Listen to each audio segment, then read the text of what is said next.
Oke, di sini ya gue mau sedikit share tentang pendapat gue kenapa trading manual itu lebih dipentingin ya buat kedepannya, buat 5 tahun mungkin 10 tahun ke depan. Walaupun kita tahu sendiri banyak sekali AI, banyak sekali tools, banyak sekali automatization ya, ada bot gitu yang buat kita atur transaksi.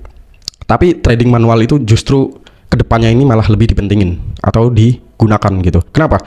Karena ketika gue ngelihat dari sini ini ada perbedaan gitu buat kedepannya. Tapi ketika semua orang trading atau ngambil keputusan ya, jangankan trading, investasi juga gitu, sama aja. Contoh lah, kak gue di sini mau ngambil keputusan, contoh, gue mau investasi di sektor perbankan, contoh, gue tanya ke AI, ya, gue tanya ke ChatGPT, instrumen apa yang bagus? Mungkin AI itu bisa jawab, contoh lah BBCA gitu. Tapi lu di situ ya ngomong juga investasi apa yang bagus, instrumen apa yang bagus, dan AI itu jawab yang sama. Ketika AI-nya jawab yang sama, ini apa yang terjadi?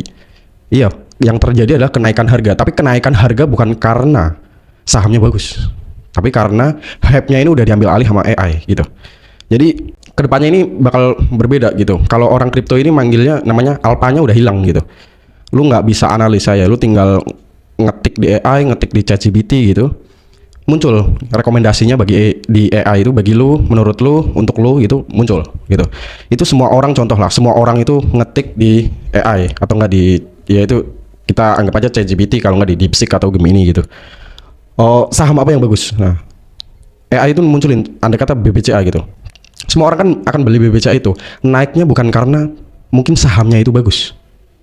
Bukan karena itu, tapi naiknya karena AI itu merekomendasikan ke lo gitu. Padahal elunya sendiri nggak tahu sahamnya itu kenapa si AI ini merekomendasikan. Nah, jadi hype-nya itu bakal yang namanya nanti saham-saham ini hype-nya ini bisa digoreng. Yang goreng siapa? Orang yang punya media yang pertama. Karena AI ini ya, ini dia ngambil data dari media gitu. Dia ngambil data dari hype orang yang sedang bicara tentang saham apa gitu. Terus yang kedua, dia menurut historicalnya si saham tersebut gitu. Bukan karena fundamentalnya bagus, bukan karena ini bagus gitu. Buat di Indonesia ya, kalau buat di luar mungkin fundamental itu perlu. Tapi buat di Indonesia ini masih banyak sekali gitu saham yang digoreng-goreng karena valuasinya kecil, market cap-nya kecil gitu. Jadi ketika lu nggak bisa analisa, lu tanya ke AI itu bakal ngerekomendasiin saham yang sama temen lu. Nah, ketika AI ini ngerekomendasiin saham yang sama dan temen lu juga nanya terus dikasih saham yang sama, ini akan menimbulkan apa yang namanya kenaikannya itu fluktuatif sekali. Yang contoh lah, harganya itu sekarang 5.000, anggap aja ya. Terus ini AI ini ngerekomendasiin lu saham BBCA, sekarang harganya 5.000. Ketika harganya udah nyampe 7.000, mungkin AI ini udah nggak ngerekomendasiin ke lu. Nah, seharusnya saham ini bisa nyampe ke 10.000. Tapi ketika AI-nya udah nggak ngerekomendasiin lagi, apa yang terjadi? Orang-orang jadi nggak beli, ya. Terus hype-nya jadi pindah gitu. Nah, ini akan menimbulkan yang namanya fluktuatif sekali sahamnya gitu. Karena orang beli bukan berdasarkan fundamentalnya, analisa sendiri, analisa pribadi, bukan, tapi karena adanya AI. Nah, AI ini dipakai buat mempercepat cara lu berpikir sebenarnya, bukan untuk jadi patokan pertama. Jadi kalau lu tanya ke AI bukan berarti oh saham ini bagus. Lu harus tanyain kenapa bagusnya ya. Jangan cuman oh saham ini bagus nih, terus langsung kamu beli. Enggak, itu salah juga gitu. Karena kita nggak tahu gitu, AI itu ngambil datanya dari mana? Apakah beneran data historical berapa tahun ya, atau fundamentalnya perusahaan sekarang lagi apa, atau cuman yang AI ambil itu hype karena banyak orang yang ngomongin tentang itu. Kalau orang yang ngomongin banyak tentang itu bisa saja sahamnya digoreng teman-teman. Gimana cara goreng sahamnya ini biar muncul di AI? Contoh lah, gue beli dulu ya. Contoh gue punya 100 miliar nih. Gue bisa beli ya saham itu 50 miliar di area 5.000 itu. Masih pegang 50 miliar nih ya. 50M gue masukin dulu pelan-pelan gitu, tipis-tipis. Ketika sahamnya udah naik, ini cara bandar goreng sahamnya. Ini gue kasih tahu di sini. Gimana cara bandar goreng sahamnya? Contoh gue punya 100M tadi, ya. Gue masukin dulu 50M, tipis-tipis gitu, pelan-pelan sampai 50M gue ini masuk semua. Ketika 50M gue masuk semua dan harganya kan mungkin keangkat juga kan, agak keangkat naik gitu. Posisi harganya ini target gue contoh di 10.000. Nah, target gue di 10.000. Tapi harganya ini udah keangkat ke 8.000 gitu. Apa yang gue lakukan? Uang gue udah masuk semua, harganya udah keangkat 80.000 nih. 80.000, sorry. 8.000 ya.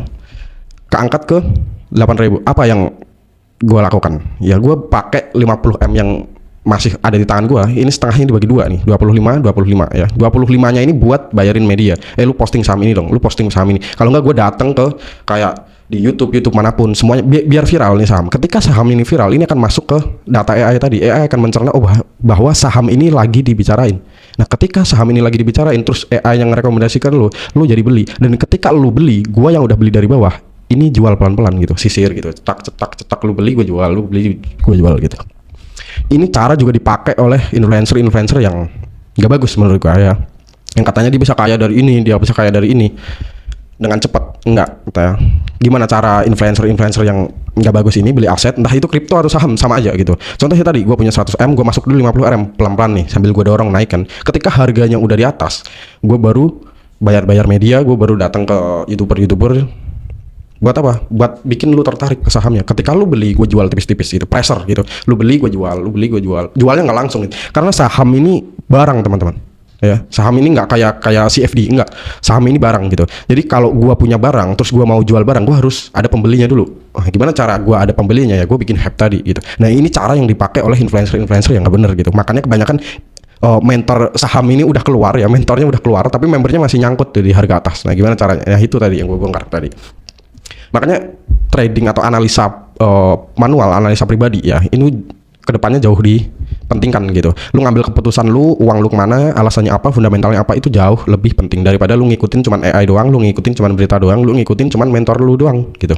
Karena itu nggak ada manfaatnya gitu. Yang kayak gue bilang tadi, mentor lu mungkin belinya di area bawah nih, terus dia dorong sahamnya sendiri gitu. Ketika udah di atas, ya kan, dia bayar media, dia bayar sistem, dia bayar ini. Biar apa? Biar kayak AI kayak media itu ngomongin saham itu. Alhasil ketika lu buka sosial media, kok saham ini lagi banyak diomongin ya? Oh, gue beli aja deh. Ketika lu beli, mentor yang bayar tadi itu keluar pelan-pelan, pressure. Jadi dia sampai habis barangnya, dia udah profit kan, udah naikin harga, terus dia udah habis, lu nyangkut di atas. Nah, karena lu beli bukan berdasarkan yang pertama fundamentalnya. Terus yang kedua mungkin karena AI, dan yang ketiga mungkin beli saham karena pengen cepat kaya. Nah, itu kesalahan goblok ya.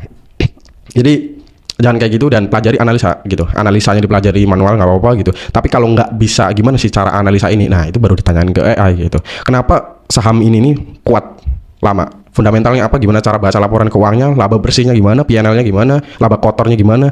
Terus aset dari perusahaan ini apa aja? Itu semuanya lu bisa pelajari di AI. Lebih simpel gitu. Jangan lu tanya ke AI apa ya instrumen yang bagus, terus AI yang rekomendasiin terus lu beli gitu. Nggak sesimpel itu ya. Lu harus pelajari semuanya dulu, ngambil keputusan yang konkret. Ya, jangan ngambil keputusan yang salah.